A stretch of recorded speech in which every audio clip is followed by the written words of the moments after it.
Welcome to Through the Bible with Les Feldick, a 30-minute walk through the Scriptures, teaching in-depth Bible truths that change people's lives. Now, here's your host, Les Feldick. Okay, good to see everybody back, and you've had your coffee, and you folks out on television don't know how these gals supply all the goodies for the whole afternoon. It's about like a banquet table back there, isn't it? And anyhow, we always thank all the ladies here. Now, you know, way back when we first started, Iris did supply the cookies and stuff for it, but it got way beyond her, and so now she's scot-free, and the rest of the gals have picked up. But anyway, if you're ever in the Midwest and you can hit Tulsa on a first Wednesday afternoon of the month, stop in and spend the afternoon with us, because it's so interesting to meet people from out of state.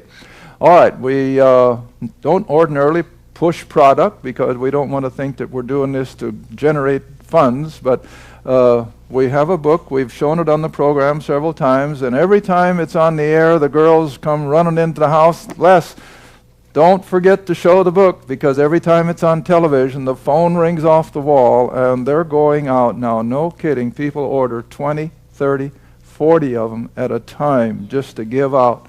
And it's a good book. I didn't write it.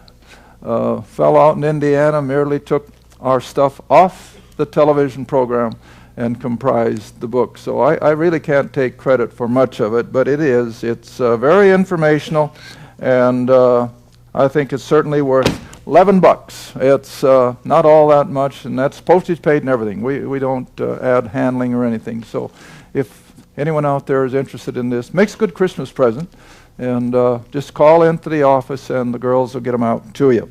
Okay, get right back where we left off, and we're going to start where we finished, and then I'm going to jump right back up to the New Testament. So if you'll come back with me to Hosea, chapter 5, the last verse, and going on into chapter 6, and then we'll have to jump up to Matthew 24. Hosea, chapter 5, where we left in the last program, verse 15. And again, I said, this is the Lord speaking through the prophet, and he says, I will go to the planet Earth and return, as we showed, to the Father's right hand, until they, the nation of Israel, acknowledge their offense, which now, of course, we know was the crucifixion, the rejection of his offer to be their king. But in their affliction, in other words, they are still suffering because of it, they will seek me early. Well, now, you know, it's been 2,000 years, but they certainly had no idea it would be that long. Now we jump right down into chapter 6, because you want to remember in the original writings there were no chapter breaks. So this is still dealing with his having come, returned to glory. Now verse 1 of chapter 6. Come, now the nation of Israel is responding. Let us, the nation, return unto the Lord, for he hath torn. See, this is the coming chastisement that's constantly prophesied. He hath torn, and he will heal us. He hath smitten, and he will bind us up. Now verse 2. This is interesting, and I'm surprised that hardly anybody ever makes reference to it. After 2 days. Now we know that Peter says so plainly, with the Lord 1,000 years is but a what?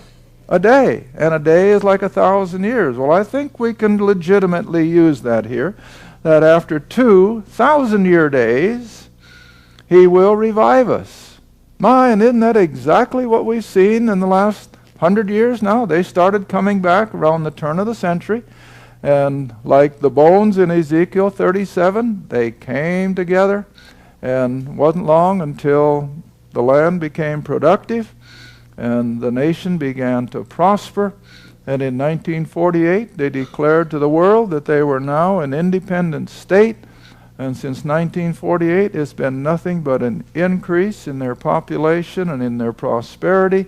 And God has blessed them materially. But the future chastisement and judgment is still going to come because of all their unbelief, their idolatry back here. It's all accumulating. But nevertheless, back to the text in verse 2, after 2 days, He will revive us. He will bring us back to a spiritual entity. And in the third day, or the third 1,000 years, He will raise us up, and we shall live in His sight. Well, I think that's a reference to the kingdom, when finally they will see all the promises come to a fruition. But before that happens, they're going to go through 2,000 years of sorrow and heartache and oppression, and that will culminate then with the great tribulation, and that's what we're going to look at next.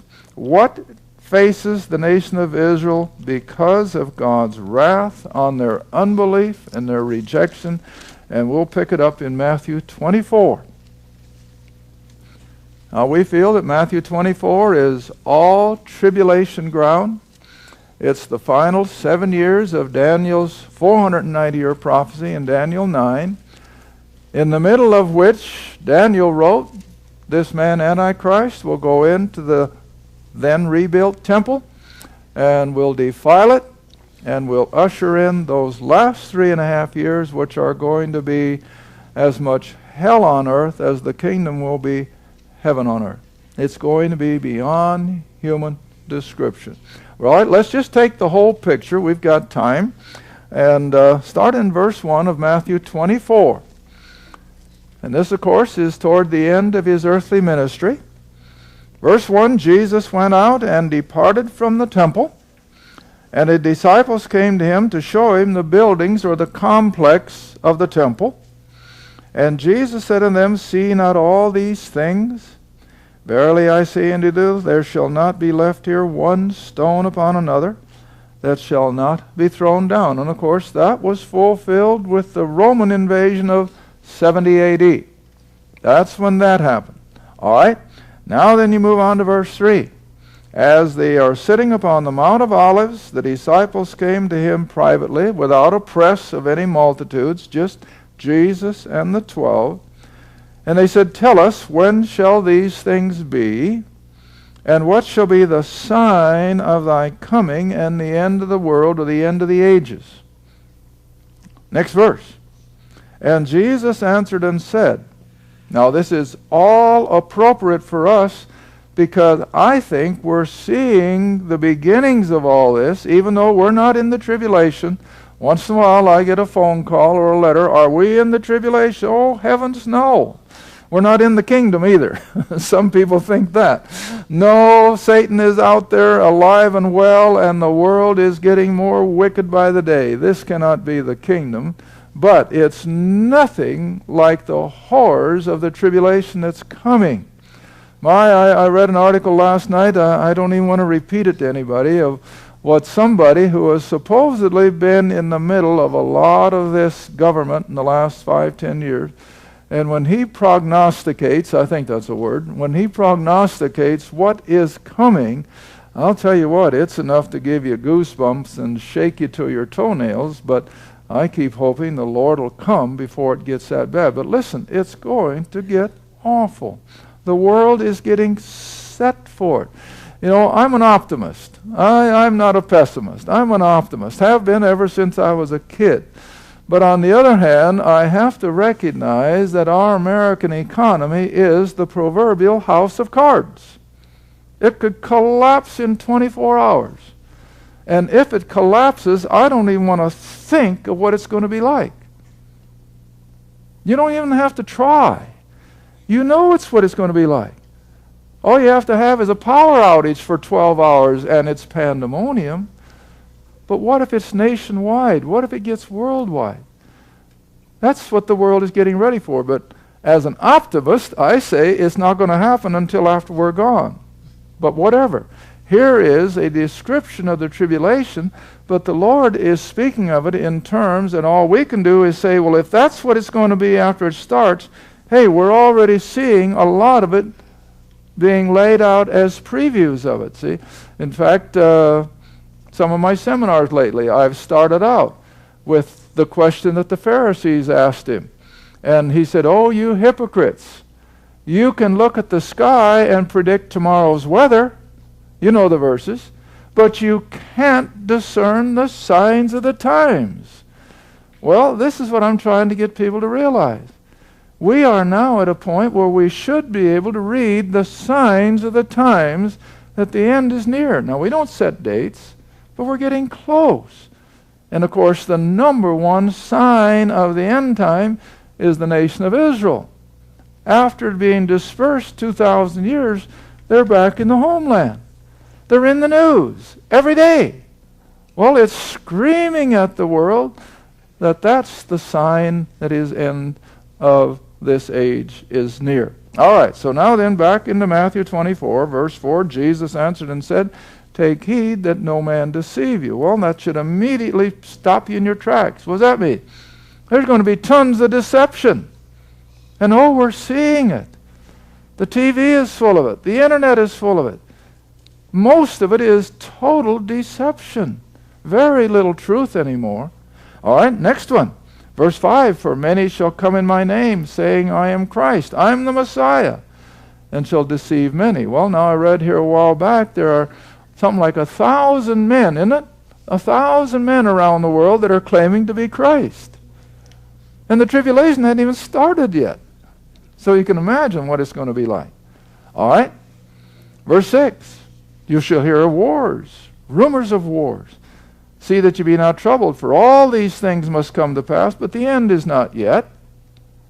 Nation shall rise against nation, kingdom against kingdom, famines, pestilence, earthquakes." Now these, we're just seeing the beginnings of it.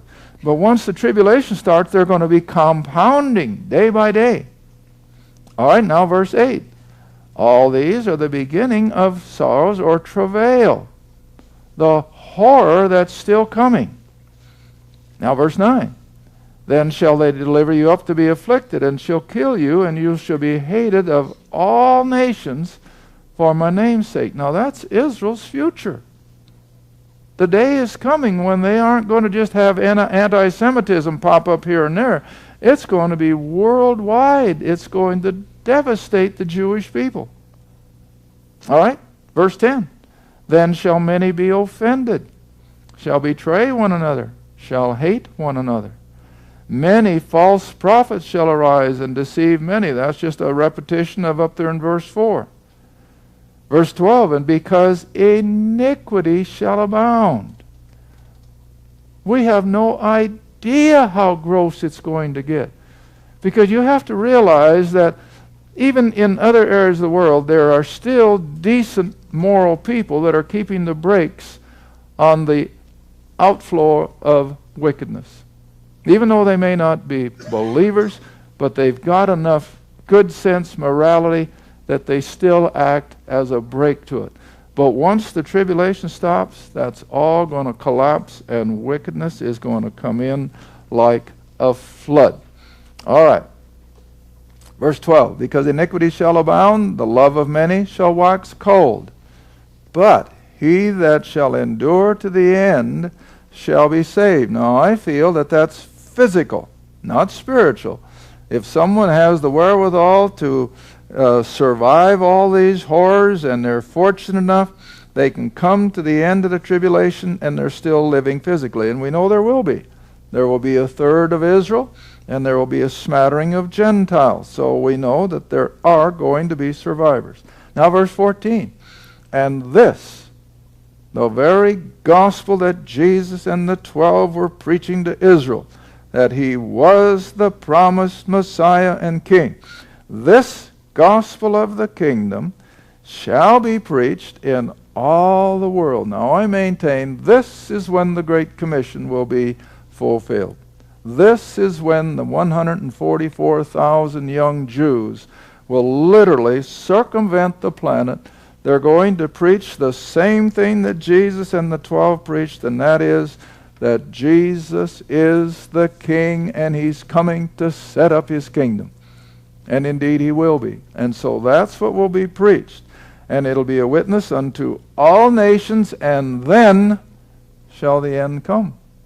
They're going to succeed in penetrating every nation, tribe, and tongue with their gospel of the kingdom before the tribulation ends. All right, now in verse 15 then we jump up to the midpoint, and he qualifies it with the word back in Daniel.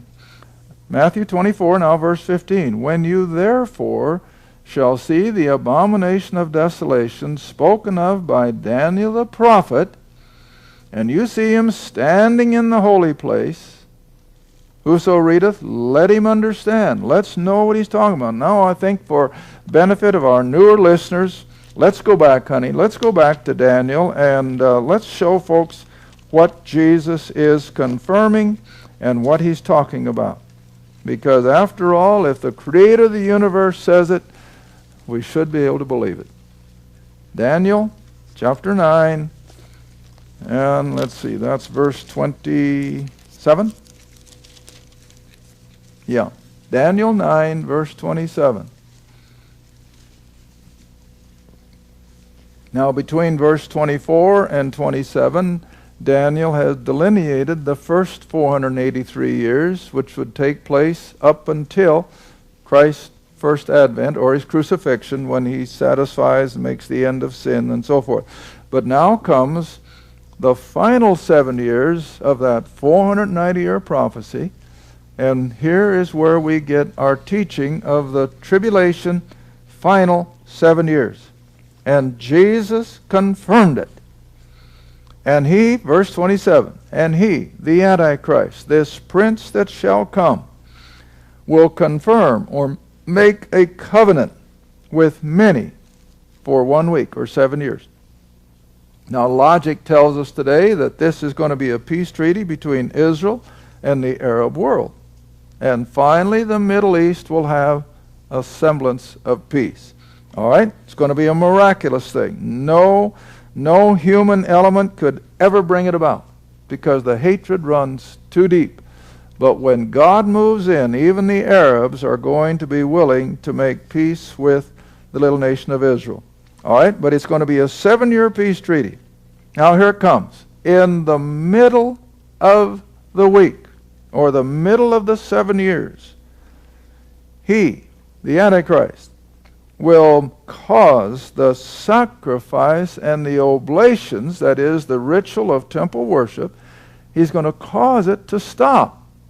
Now I always stop there and I ask the question, before something can stop, what does it have to do? It has to start. And we know there hasn't been any temple worship for 2,000 years, which means that this peace treaty will allow Israel to rebuild a temple. Now, it won't be gold and silver and cedar like Solomon's. I think personally, and that's my own idea, I think it's already prefabbed, standing in a warehouse in Israel, and they'll set that thing up in 2 or 3 days' time, and it'll be functional.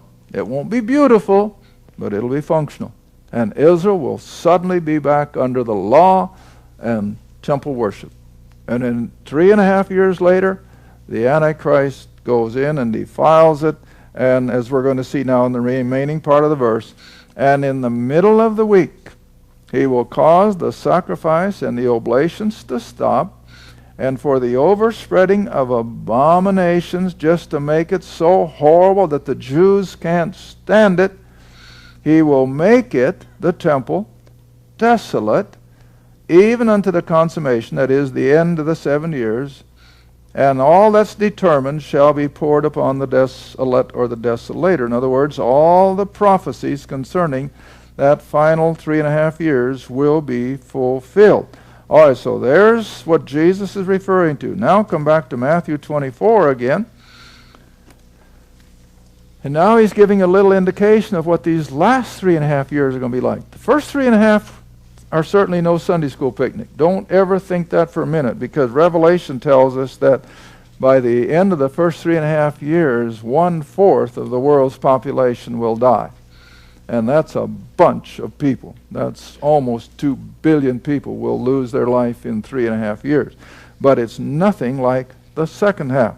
All right, reading back Matthew 24. Now drop down to verse 16. Then, now remember, Jesus is speaking prophetically to the nation. When you see this event, you hear it, you see it on television, that the Antichrist has gone into the temple and has defiled it, I think he'll be copying what Antiochus Epiphanes, the Greek general, did back in 300 some B.C., he went into the then temple of Israel and poured hog's blood on the altar, which is a good indication of what this guy will probably do. But whatever, he's going to defile it somehow, and it's going to infuriate the Jews. But Jesus said, don't try to fight them, don't try to do anything but flee. Flee, run for your life. All right, verse 16 again. Then shall them who will be in Judea flee to the mountains. Let him who is on the housetop not come down to take anything out of his house. Time is of the essence. Don't try to take along some heirloom or some beautiful piece of furniture. Get out of town. Run for your life. All right, now verse 18. Neither let him who is in the field return to take his clothes. Now again, we always have to bring Scripture up to date. At the time that Jesus is speaking, Israel is what? It's an agricultural country. They're sheep herders. They're orchard keepers. They're farmers. Very few were metropolitan. But now, of course, the working class isn't out there in the countryside. It's in the city. But it's the still wage-earning area. And so that's what he's addressing here. As field workers are now the scientists, the Silicon Valley in Israel, all the electronic engineers, and all your manufacturing, and all of the things that are associated with an economy today, they are instructed. Leave your workplace. Run for the mountains. Don't go back home to your condo and pick up an extra set of clothes. You haven't got time. And so time is of the essence. All right, reading on. Neither let him who is in the field return back to get his clothes. Woe unto them that are with child, young pregnant women, and to them that are nursing. It's going to be a hard go for those gals. Pray that your flight be not in the winter. Now remember, at the beginning of the tribulation, they went back under the law. Temple worship. And what did the law include? Well, they couldn't walk over 3/4 of a mile on the Sabbath day. So the Lord takes that into consideration. So he says, pray that this won't happen on a Sabbath day, or your religion won't let you leave town. Interesting, isn't it? All right. Pray that your flight may not in the winter, nor on the Sabbath day. Now verse 21. For then, beginning with that midpoint of the 7 years, for then shall be great tribulation, such as was not since the beginning of the world, all the way back to Adam. There's never been 3.5 years like this, nor ever shall be. And then verse 22, except those days should be shortened. Now I can take that word shortened and find enough Greek to mean that it's not going to go beyond 24 hours. It's going to end at the end of the 7 years with the return of Christ. It's not going to go a week over. It won't be a week short, because God is meticulous in his timing. I've always made that. Same way when Galatians says, in the fullness of time, God sent forth of his Son, made of a woman, made under the law. Was it a week late? No. Was he a week early? No. He came on the exact day that God had specified. Well, same way here. All right. So then, verse 23, Lo, if any man say unto you, Lo, here is Christ, or there, believe it not. For there arise false Christs, false prophets. That's again repetition. But this is the setting then for Israel in the tribulation 7 years. The first 3.5, they'll go back under temple worship, and they're going to be invaded, of course. Now, I don't know if I got time to go into all that or not. Only 3 minutes left? Hardly. But let me just take you back to Revelation for just a second. We can kill the 3 minutes with this easy enough. Come back to Revelation chapter 12. And now we pick up John's account of this escaping remnant, as I refer to them. In Revelation chapter 12, and the woman, of course, in this chapter is all the way through a reference to the nation of Israel. And I'm going to bring you all the way down because of our time. Verse 5. Verse 5. The nation of Israel, the woman, brought forth a man-child. Now that, of course, is a reference to Bethlehem, who was to rule all nations with a rod of iron. That's looking forward to his kingship. Now we come back to the time of his first advent. Her child was caught up unto God and his throne when God said, sit at my right hand. Pick it all up, back and forth. Now verse 6.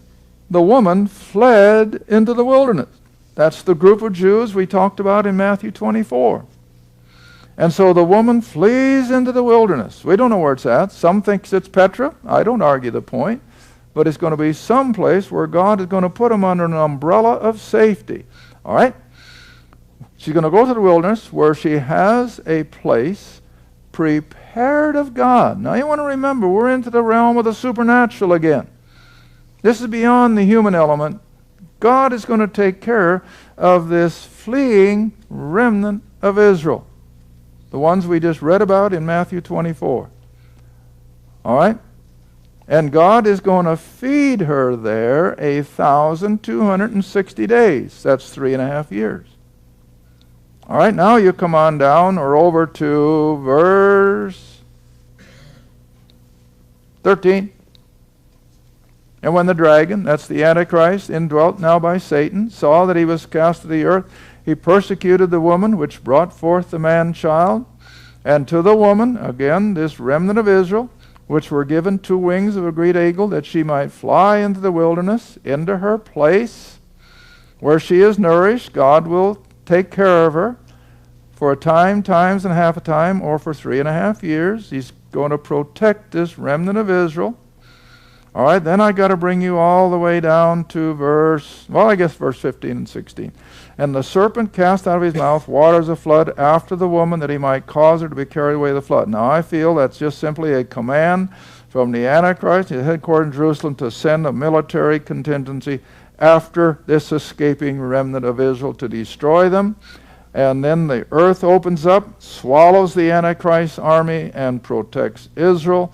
And then verse 17. And the dragon was angry with the woman, this escaping remnant. And now he goes to make war with the remnant of her seed, who keep the commandments of God and have the testimony of Jesus Christ. And I feel that's the 144,000. So the remnant will go into a place of safety. The 144,000 will preach the gospel of the kingdom.